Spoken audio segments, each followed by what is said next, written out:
not to do so that you don't hurt anyone, and a list of things to do to basically be a good yogi out in the world. And that's how the Yoga Sutras, these are the first two limbs, or two stages of Raja Yoga.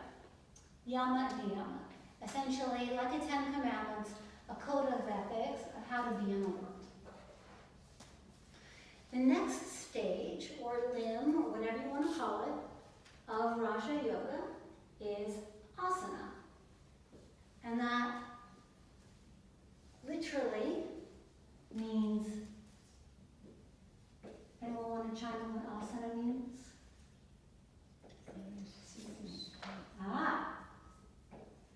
Asana comes from the Sanskrit root as, which means to sit.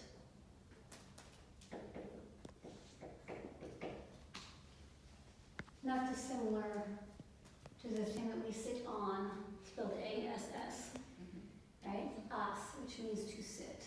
So the goal here, remember, was meditation. So the goal here was take a good seat.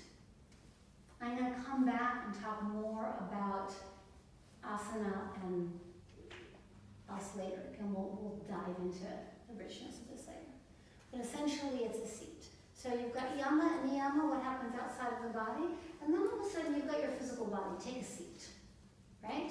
Okay, next stage of Raja Yoga is pranayama, which are breathing practices. And again, much more to say about that. But this is the first moment where you're going from what's outside of the body to all of a sudden what's inside of the body, what's inside of the body, outside of the body, right? When you're breathing, what's outside of you comes in, and then all these little air molecules that are inside of me, like, exhale, go out. So this is the first moment where there is a permeation of, like, what the wave thinks it is, and, like, becoming, oh, wait a minute, there's ocean under there. You know, okay? So these are the stages of Raja Yoga. Then we have, I'm just going to blast through these.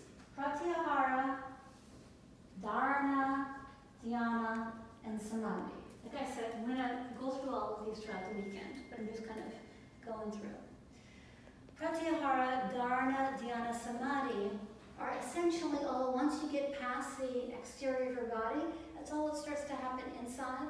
And these are stages of withdrawing from your senses, focusing your mind, meditation, and feeling your sense of oneness, essentially dissolving, having the separation dissolve, so that I am up the mountain and feeling my sense of oneness. Okay? Again, this is over time.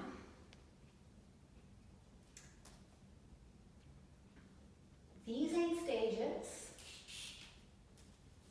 if you take asana and pranayama, asana and pranayama began to, we all know that asana became more physical movement. And again, we'll talk more about that throughout the weekend. Asana and pranayama people liked so much. They started doing more breathing, they started doing more moving, and it was like, oh, wait a minute, this is really feeling cool. I'm digging this. It basically started to evolve into its own marga, as sort of an offshoot of Raja Yoga. Its own marga, meaning path of yoga. Its own marga, physical practice and breathing practice as a way of feeling union became what's now known as Hatha Yoga.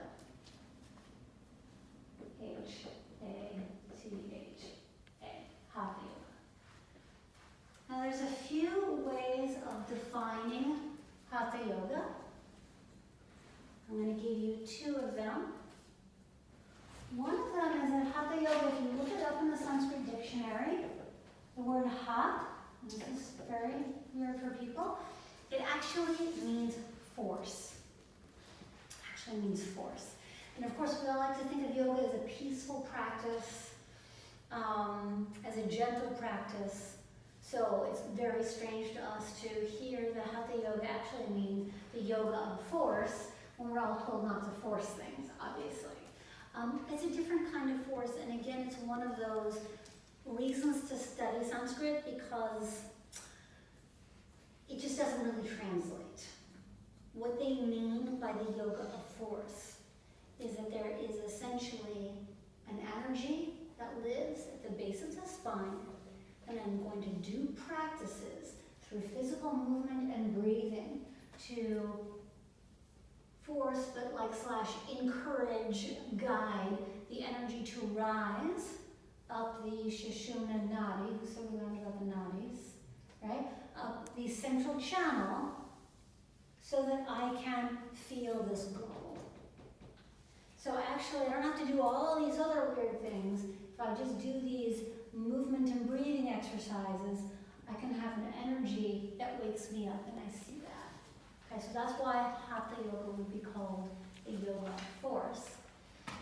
And then much later, like hundreds of years later, it started also being defined as Ha is the sun and Tha is the moon. This is the preferred contemporary definition of Hatha Yoga.